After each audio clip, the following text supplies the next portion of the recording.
The Brothers Grimm, Cat and Mouse in Partnership.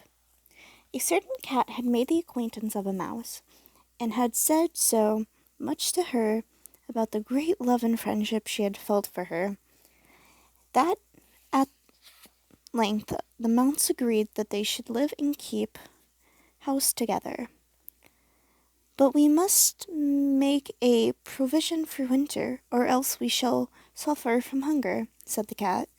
"And you, little mouse, cannot venture everywhere, or you will be caught in a trap some day." The good advice was followed, and a pot of fat was brought, but they did not know where to put it. At length, after much consideration, the cat said, "I know no place where it would be better stored up than in the church, for no one dares to take anything away from there. We shall set it beneath the altar, and do not touch it until we are really in need of it." So the pot was placed in safely, but it was not long before the cat had a great yearning for it, and said to the mouse, "I want to tell you something, little mouse. My cousin has brought a little son into the world, and has asked me to be godmother. He is white with brown spots, and I am to hold him over the front at the christening. Let me go out today and you look after the house by yourself." "Yes, yes," answered the mouse. "By all means go, and if you get anything very good, think of me. I should like a drop of sweet red christening wine, too." All this, however, was untrue. The cat had no cousin, and had not been asked to be godmother. She went straight to the church, stole to the pot of fat, began to look at it, and licked the top of the fat off.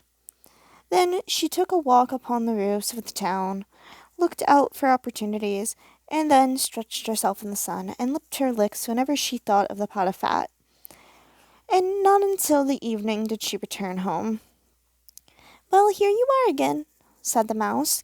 "No doubt you have had a merry day." "All went off well," answered the cat. "What name did they give the child?" "Top off," said the cat quite coolly. "Top off!" cried the mouse. "That is an odd and uncommon name. Is it usual one in your family?"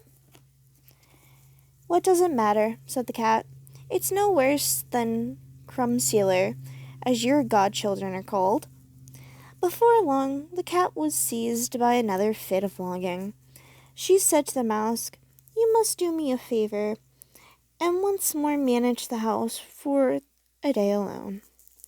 I am asked again to be godmother, and as the child has a white ring around its neck, I cannot refuse."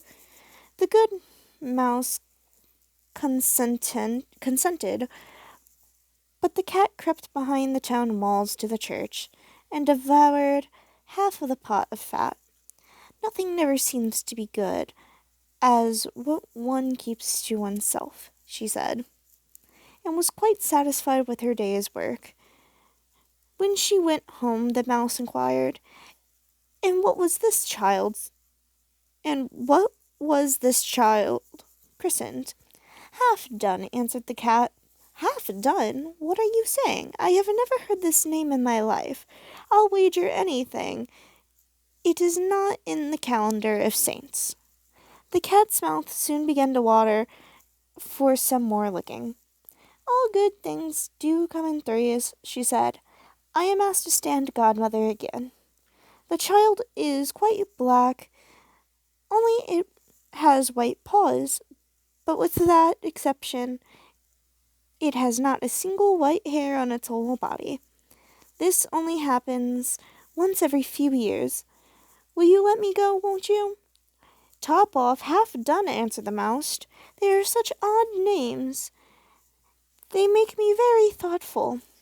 "You sit at home," said the cat, "in your dark gray fur coat and long tail, and are filled with fancies that because you do not go out in the daytime." During the cat's absence, the mouse cleaned the house and put it in order, but the greedy cat entirely emptied the pot of fat. When everything is eaten up one has some peace, she said to herself, was filled and the fat was filled and fat. She did not return home till night. The mouse at once asked, "What name has been given to the third child?" "It will not please you more than the others," said the cat.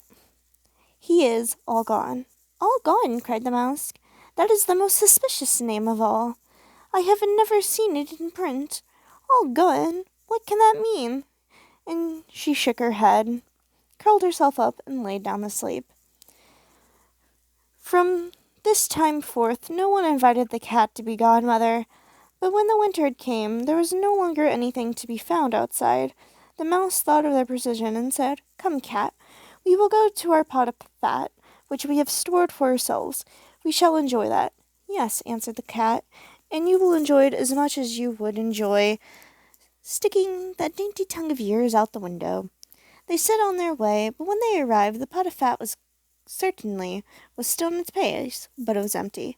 "Alas," said the mouse, "now I see what happened. Now it comes to light. You are a true friend. You have devoured all when you were standing godmother. First top off, then half done, then—" "Will you hold your tongue?" cried the cat.